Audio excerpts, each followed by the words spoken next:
I've spent a lot of time playing video games. So much time, in fact, that just playing them isn't enough for me. I have to write about them. Typically, this is a great way for me to express how I feel about a game to a level of detail that feels appropriate.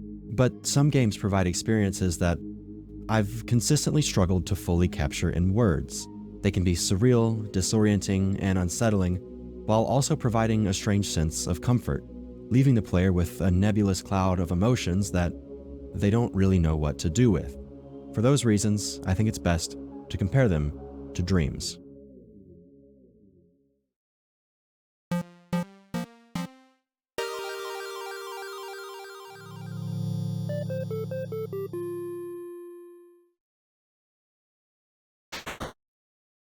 Hello, Bingus.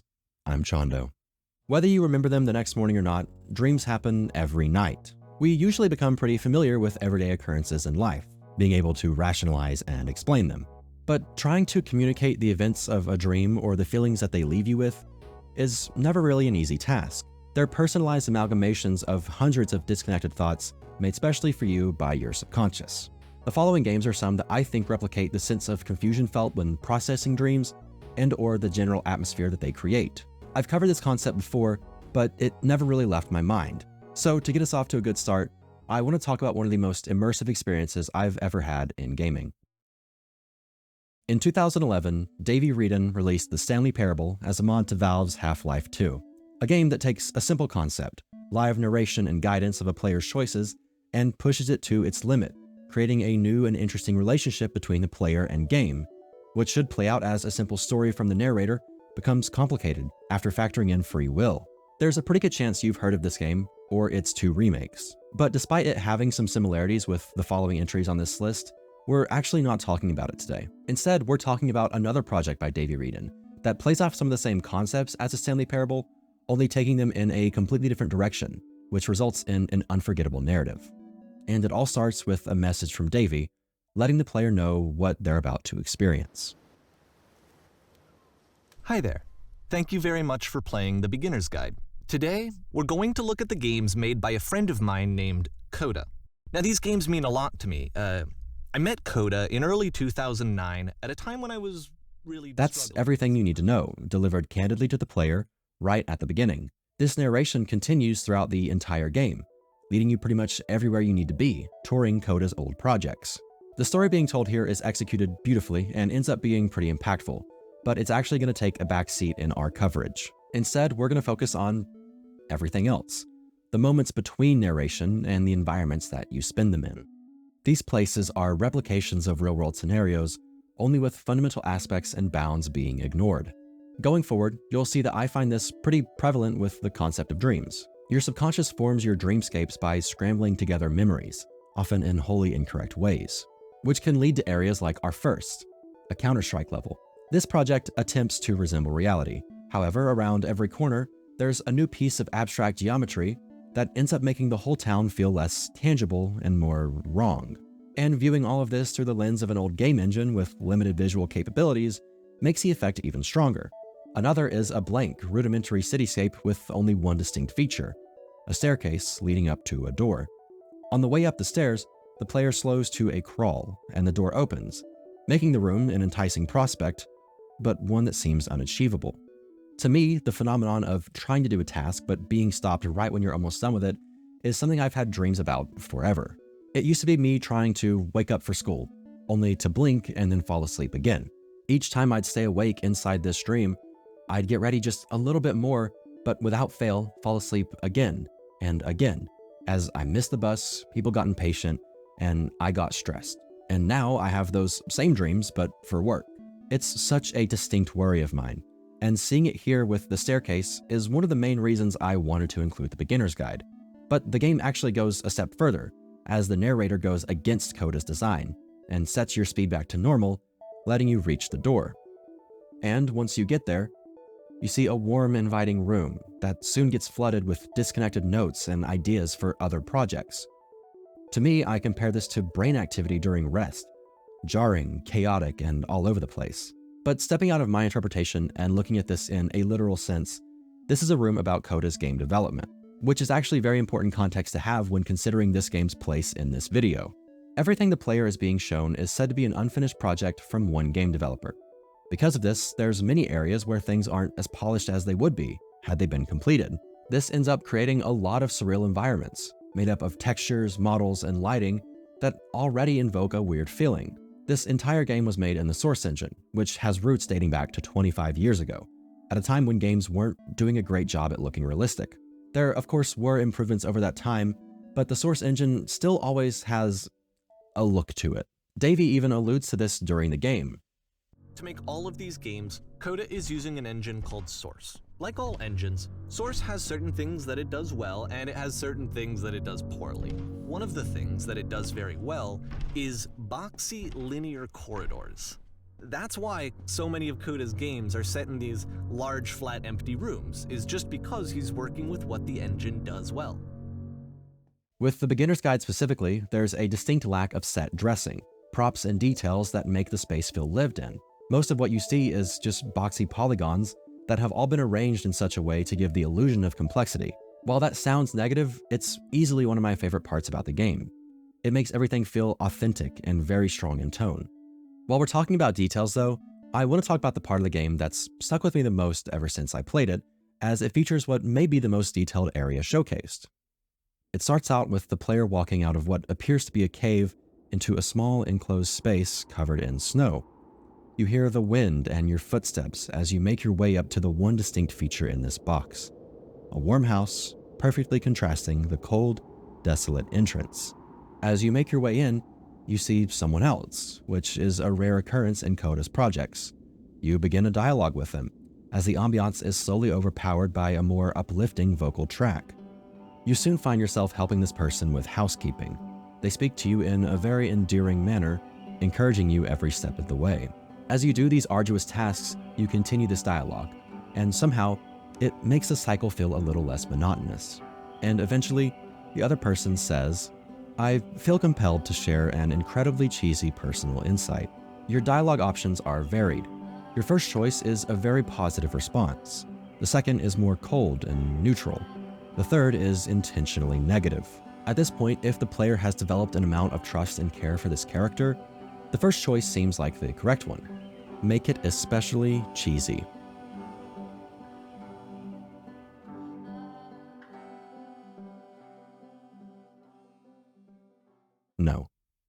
No, it was stupid. Sorry. Never mind. From that point on, their cleaning instructions lose all the personality that you've grown accustomed to. Just like that, this attachment that you formed is ripped away. Even though the player seemingly chose the correct choice, the outcome feels wrong. Over time, however, the other character warms back up, and eventually they say, "Earlier when I said I had a really cheesy thought, I was going to say that it occurs to me that one's house is a lot like one's soul.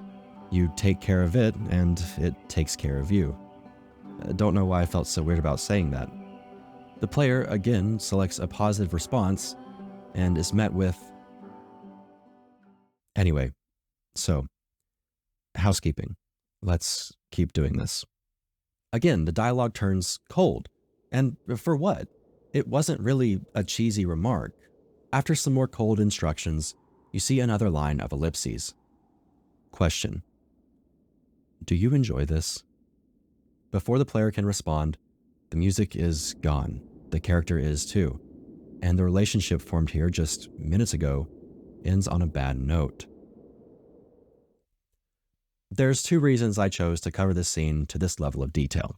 The first is the idea of developing this story and personal connection with someone over just a small amount of time.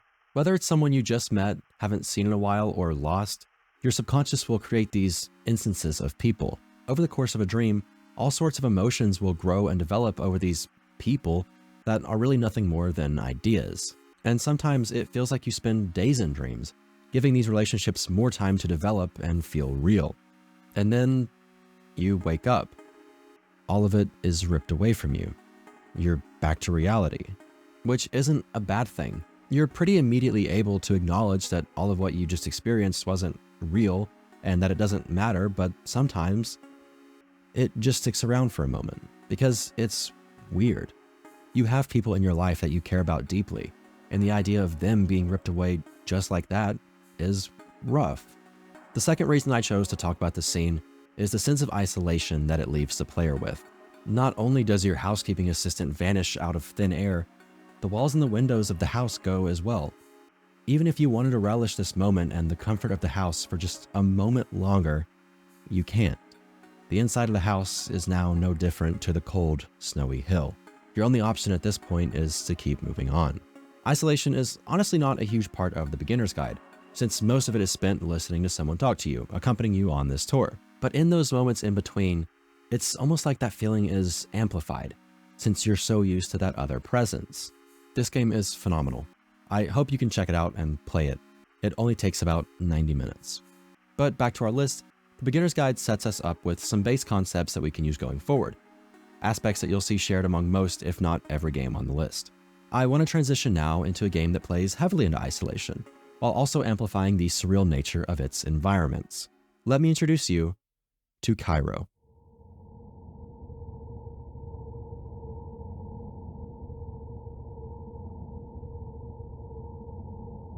Kairo takes you through an abandoned world of the same name. Right from the beginning, it very heartedly establishes the tone and atmosphere on display. Very abstract world geometry, which practically relies on nonsensicality to function properly, and a haunting, windy soundscape that pairs with these visuals to create an experience unlike any other. There is no tutorial, there is no guide, there's no one else here but you. So aside from optional hints on where to go or what to do, you're on your own here.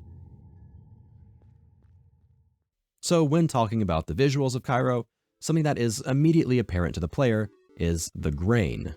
I'm honestly not sure if it'll make it through YouTube's compression, but there is a constant grain effect over your screen. It's not overbearing or distracting, and to me, it enhances the idea of this being a dreamy game. If there was a way to visualize the last few seconds before waking up from a dream, this is kind of how I'd imagine it, where if it's not absolutely sudden, you catch a glimpse of things deconstructing with a growing visual noise. And once everything's said and done, it's just a fuzzy memory. It also helps solidify Kairo's very strong visual identity, tying every aspect together. One of those aspects is a consistent modeling style. The beginner's guide had boxy geometry, and so does Kairo, though it's usually a more present design choice here. These environments end up being pretty simple structurally, but within these undefined walls, there's a ton of interesting texture work and moving pieces. The doors specifically stood out to me as a very intentional and unique choice. In a game where each area feels like its own world with its own design philosophy, the passageways between them have to be equally as interesting. Kairo's solution is taking a picture of the area you're about to enter and putting it behind a flowing filter that distorts the image. Walk into it, and you're there. I like this a lot.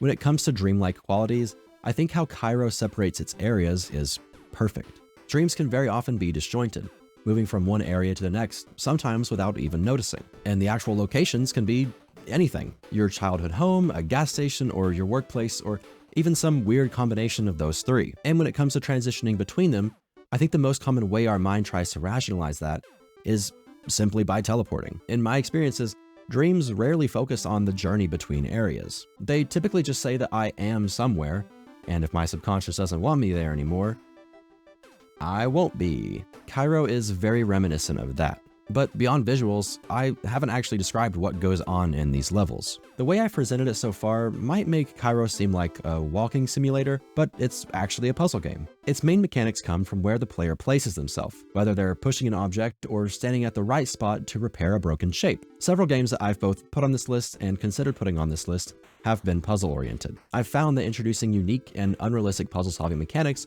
are a great way to enhance the interactivity of dreamy areas. I also think that for a lot of games, having too much interactivity can actually take away from the tone that the developers are trying to set. If you take a game like Kairo and introduce full RPG mechanics and leveling, it would lose out a lot on what makes it special. It's kind of a hard equation to balance. I think less interactivity is similar to the disconnect you can feel while dreaming, where controlling your decisions or understanding the world around you isn't always easy.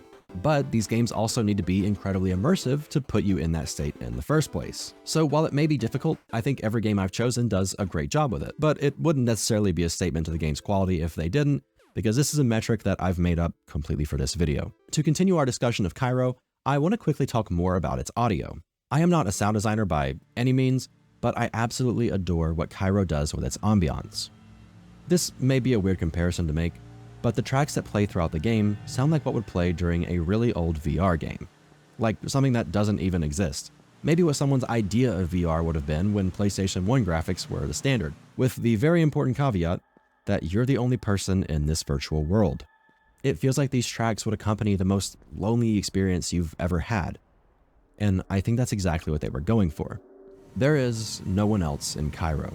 It is an abandoned world. Everything you interact with is technology from a presumably dead civilization. You're left to pick up the pieces and see what still works, but figuring it all out doesn't take away from the isolation you feel. When it comes to dreams, I know loneliness might not be the first thing that some people think of. Most of mine actually have a lot of people. They might be weird conglomerates of 4 different people with a face that keeps switching between all of them, but they are people. For me, the feeling of isolation in dreams comes from the fact that after I wake up, I realize that all of those people weren't real, so I end up recontextualizing it as the internal dialogue that it really was. That was me, talking to myself. When you think about it like that, being in a dream is pretty similar to being in a big, empty world where you're the only inhabitant. Every piece of architecture is your subconscious doing. If you could see that world for what it truly was, it would be a void with nothing tangible. When I think about that too much, it does get a bit unnerving. But if I was fully conscious in that space, and something like the ambience from Kairo was playing, I think I'd feel an indescribable comfort. Kairo is a very special game that I'd recommend playing alone with nothing on in the background. I feel like I always have to be multitasking, diverting my focus between 2 different forms of media. But I was able to really lock into Kairo and enjoy it for the wonderful game that it is. The next game is one that I think wants to resemble a dream. And the first reason I thought that was because of its name, 2:22 a.m.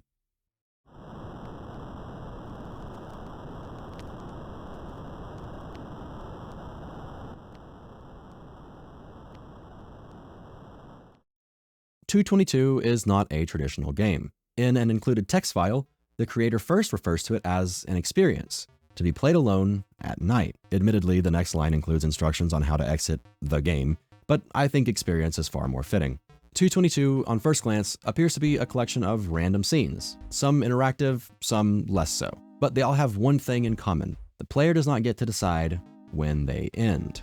These moments are, well, momentary.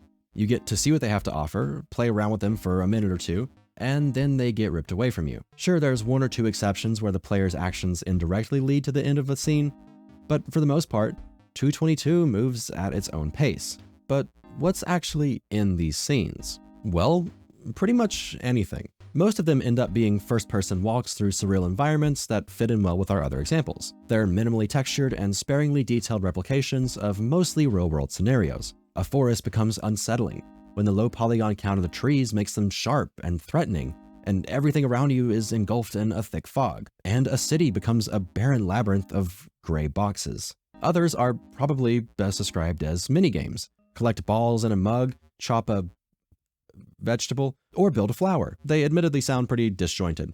So what does the game do to make them feel more cohesive? Before and after every scene, you see 1 or 2 things. A phrase on a blue background, or a piece of real-world footage from dashcams, news reports, or just general scenery. The text describes either what you just saw or what you're about to see. Well, it's probably only one of the two, but sometimes the text is really vague, so it could describe both.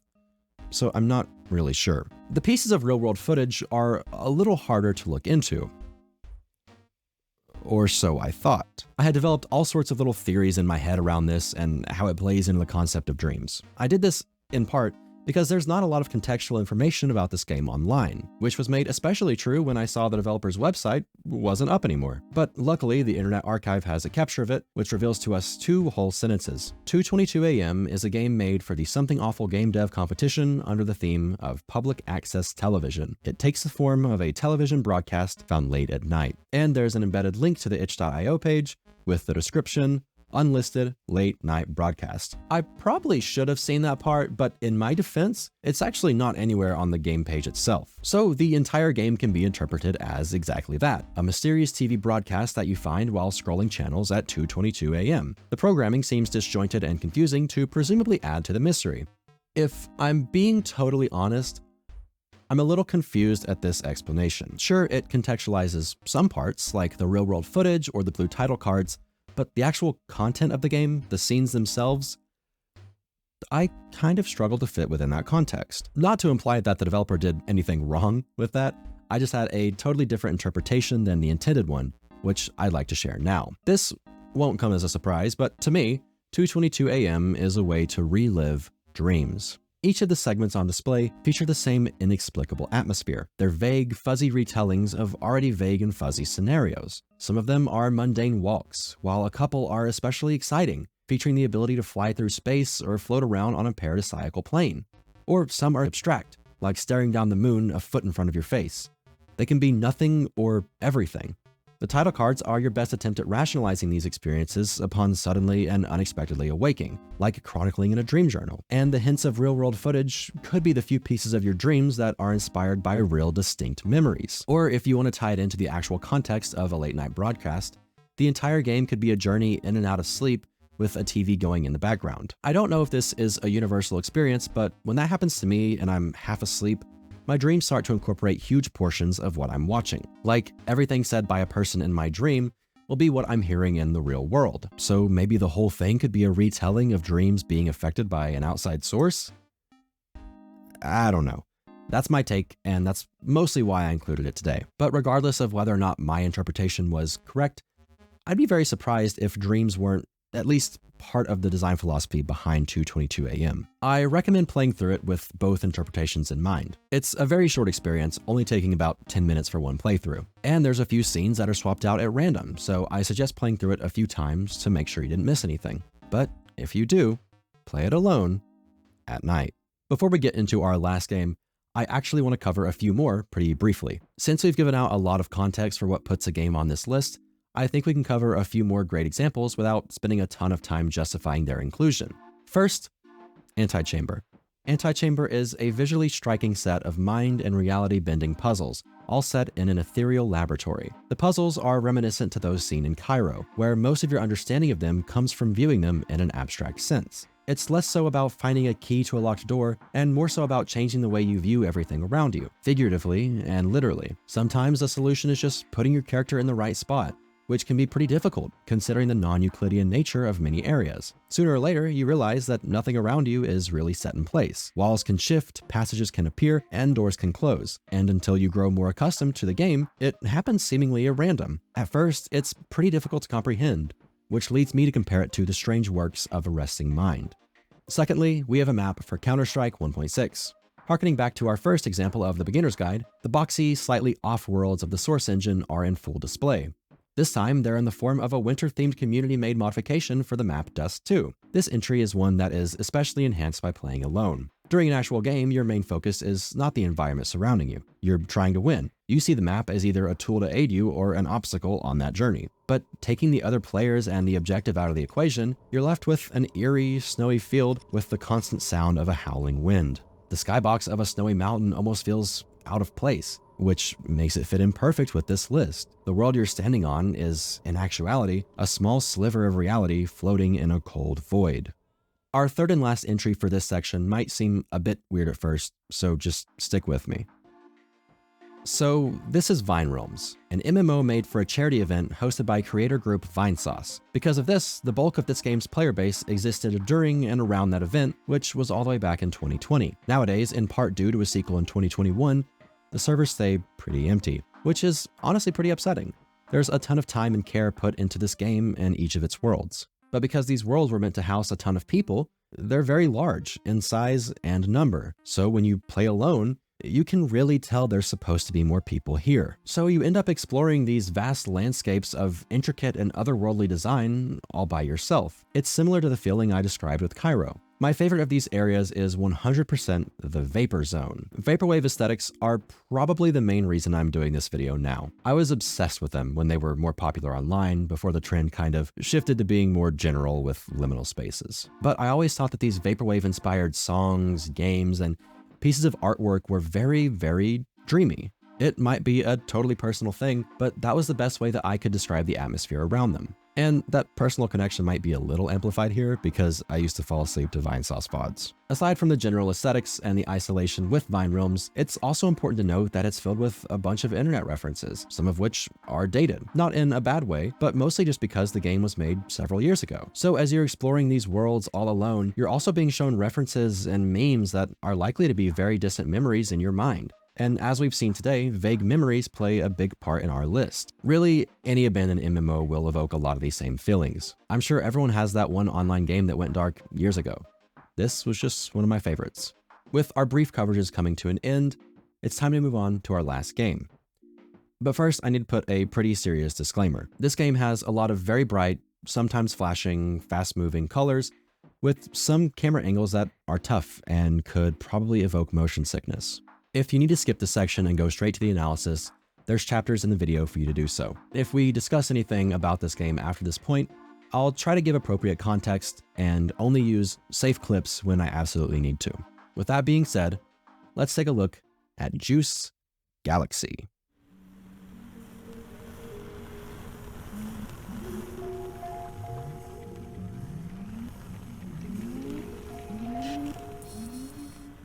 Juice Galaxy is weird. This is something that it makes very clear on the main menu, as you see your character, a human person with very odd proportions that you can also change to be more odd. Try as you might, it will never look normal, and it will always walk like a baby. While we're in this menu though, I want to mention the audio here. It gives you a perfect hint into what the rest of the game is going to be like. The button sounds are spacey, and the sliders are... well, to be honest, I don't know how to describe them. They're very distinct sliding notes. I don't know, just stick with me. I promise I think you'll see what I mean. But once you're done customizing your thing, you load into a classroom where you're being lectured on the nature and politics of juice by a snake. So that's the first impression that Juice Galaxy gives you. And yeah, it's weird, but I don't want to boil it down to just that. While the game is certainly committed to this odd aesthetic, it's not like it's trying to be weird just for the sake of being weird. The style is consistent all around, and once you see the gameplay, I think you'll see that it kind of perfectly fits. So as you may have already noticed, isolation is not nearly as prominent of an aspect here as it has been in our other entries. There's multiple NPCs and enemies all around the map. However, I think the other common properties are especially notable. Let's start off with the visuals. The world geometry uses a low number of polygons and is rarely smooth outside of the rolling hills that you stumble upon and fly over. The textures used on these models range from solid colors to what look like assets from 90s texture discs, real-world photography that's been modified to be used in modeling. The colors are as bright as they can be. It feels like the saturation is always maxed out, and if it's not, the area's lighting does the job. I think that because of this, there's actually a lot of areas that are similar to the vaporwave aesthetics we just discussed, with colorful skies, palm trees, and flat open plains. While the visuals are almost aggressive in their presentation, the audio is honestly beautiful. Most of the tracks are very slow, serene, and peaceful. That is, outside of special boss fight music. Sure, you're looking at whatever any of this is and flying around at Mach speed, but the audio is on another page entirely. And that sounds bad, right? You want audio and visuals to come together, and it's a lot easier to do that if they're similar in tone. But it all just works so well. And as I mentioned with the UI and the menu, the game's sounds have the same effect. Quirky, but comforting.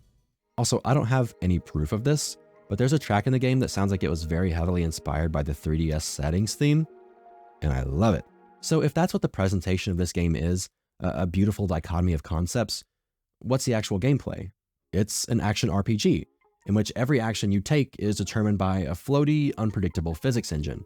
You need to swing your camera to swing a sword. If you need to shoot something, it pretty much aims where your weapon is pointed as it dangles off of your arm. It definitely takes a minute to learn, and you'll probably never figure it out fully, but that's okay. It's funny. You have fun with the game as you learn its quirks and your character's physical limitations. Also, every currency in the game, experience, or money is all consolidated down to juice, which you collect from defeating monsters. Now, we understand the visuals, audio, and gameplay of Juice Galaxy, so allow me a moment to justify its inclusion. I think the presentation is pretty self-explanatory, going off of our previous games, very odd and surreal environments accompanied by beautiful, soothing soundscapes. Honestly, it's maybe more akin to a fever dream. a dream had while the mind and body are under more heat than usual. They're different for everyone. So I actually want to include multiple perspectives from a thread on r/writing titled, How to Describe a Fever Dream. Of the few comments on this thread, there's a few phrases that stick out to me.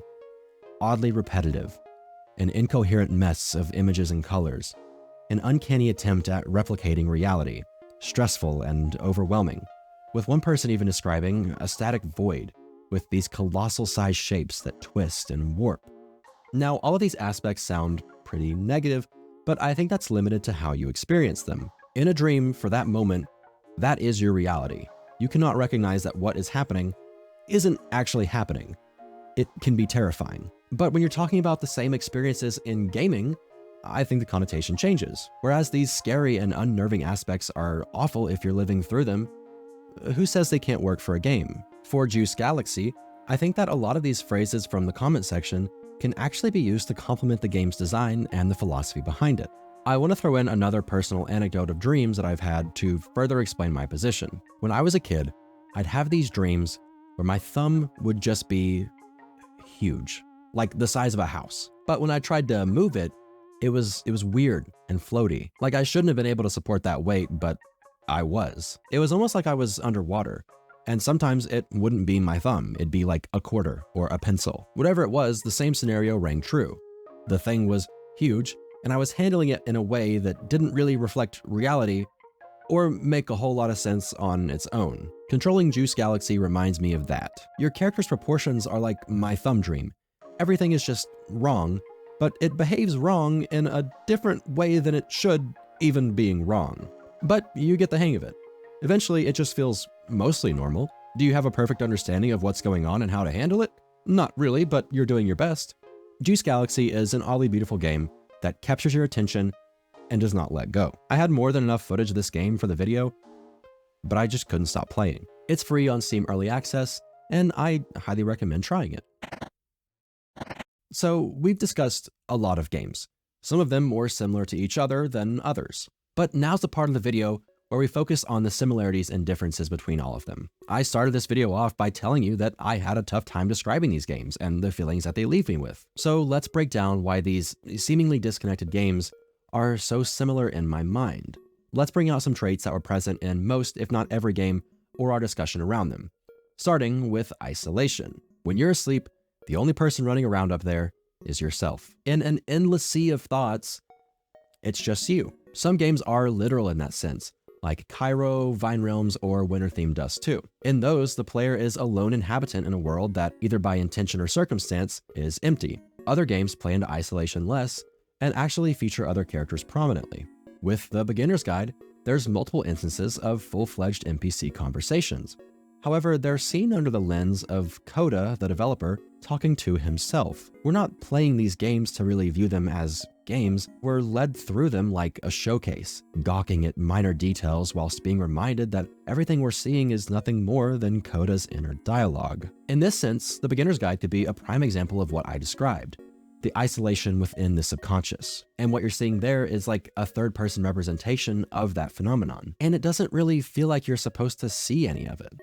This all feels very personal to Coda, which just makes you end up feeling intrusive and wrong. Now, for a game like Juice Galaxy, isolation isn't really present at all. The main gameplay loop is defeating enemies, which is sometimes requested by other characters. So in terms of inhabitants, it's not a very empty world. You could make the argument that the life here doesn't really seem intelligent enough to acknowledge its presence, but like I said before, I think the other qualities of Juice Galaxy are more than worthy of putting it on this list. Perhaps most notably, its presentation. Presentation is going to be our second shared trait. Each and every one of these games accomplishes this differently, but their audio and visuals are all very surreal. Some of them feature rudimentary reconstructions of reality that get the broad strokes right, while missing out on the less important details. Some are vivid and abstract, reflecting a more stylized, assertive take on the world. Maybe they even have an effect over the screen that makes everything you're playing feel like a secondhand experience, made foggy by the failure of memory. While the visuals of these games can vary, their audio was relatively consistent. Most of our entries feature similar soundscapes. In unfamiliar worlds, the player slips back into a safe place with the help of cold, yet comforting ambience tracks. A relentless whirring of wind all around you can make you feel lonely, but somehow it feels right. When it comes to audio, I'm mostly focused on Kairo and Juice Galaxy. Their soundtracks perfectly accompany a world that doesn't abide by the player's will, which leads us into our next shared trait, interaction. For these two games specifically, how the player interacts with the world is very limited. Kairo has no inputs other than positioning your character in the right spot. Other puzzle games may see you solve puzzles more directly, but here the connection between player and action feels weaker. For Juice Galaxy, traditional action RPGs would give the player a great deal of control, because sometimes inputs need to be very specific. But here, things are unpredictable, floppy, and floaty. In 2:22 AM, there's multiple scenarios in which the player wants to interact with the world to a greater extent, but it's ultimately an unsuccessful venture. The game has you confined, only letting you see and do what it wants you to. And with these scenes, you hardly even have say over how long you spend in them. If there's something that interests you, the game may take you away from it before you can investigate. The same thing happens with the beginner's guide, where these worlds can be very intricately crafted by Coda, but some of their details, mechanics, or your stay in them can be heavily manipulated by the narrator. With the narrator, you're told very specifically what to do and what to look at. But for our other games, you may be thrown into them with little to no instruction, which is our last shared trait. A lack of instruction makes any gaming experience unforgettable, as you're likely to remember your growth as you learned what to do. Even outside of this list of games, I think of some like the Outer Wilds, where going in with literally no prior knowledge makes the aspect of discovery just so much better. In Kairo, the player isn't even keyed into the fact that it's not just a walking simulator. For something like Juice Galaxy, there is a tutorial given by one of the characters, but it's completely missable. Not that any series of words could really prepare you for what you're about to see. For something like Vinerealms or Winter-themed Dust 2, without other people, the objective of the game changes, shifting to a more discovery-based experience. But without instruction, and until you realize that, you can feel directionless, just looking for a goal. These are the 4 traits that I've chosen to attach to our list, and they're what I think make them resemble dreams. Of course, not every single aspect can be applied to every game, but I think all of them have at least 3 out of the 4. So if a game makes you feel lonely in atmosphere or presentation, and provides you little instruction on how to exercise your limited control of its world, it could fit in well on this list. We can break it down to this, and view it very analytically, but I honestly think all of it can be summed up in one sentence. It just feels that way. Which I don't say as a cop-out. I think it's a very integral part of my construction of this list and my understanding of dreams. Sometimes you just can't explain them fully. Like writing in a dream journal, we can pick out repeated occurrences and try to find some kind of meaning from them, but it just will never fully make sense. Something that is a complete product of our mind, our thoughts, our memories, and we still very often struggle to put words behind it. We're the one person who should be able to process and understand them, but we just can't. I think that's exactly how I feel about this list. And in some weird, meta way, I think that's a very, very important acknowledgement to make. With that, I admit that this list is probably affected by personal biases, like a lot. For that reason though, I'm sure there's many games that you thought of that I didn't include. So if you'd like to, please feel more than free to share them. I am always looking for new games to put on my radar when it comes to this concept. Which, speaking of, this isn't the first time I've covered this. Last year, I made a video very similar in nature with a different set of games and a slightly different conclusion. This video is somewhat a redo of that one. Since it was pretty early on in my YouTube journey, there's a lot of stuff that I wasn't super happy with in my presentation, my editing, writing, or whatever. But if you're as interested in this topic as I am, and you can look past some of that, feel free to check it out. A few of the games on this list were actually suggestions in the comments of that video. So if you're one of the ones who suggested them, I hope I did good on the coverage. Is it good? And if you enjoyed this video, please consider liking or subscribing. We've got many a bingus, and even some a chondo, that would be happy to have you amongst their ranks. But of course, thank you so much for watching.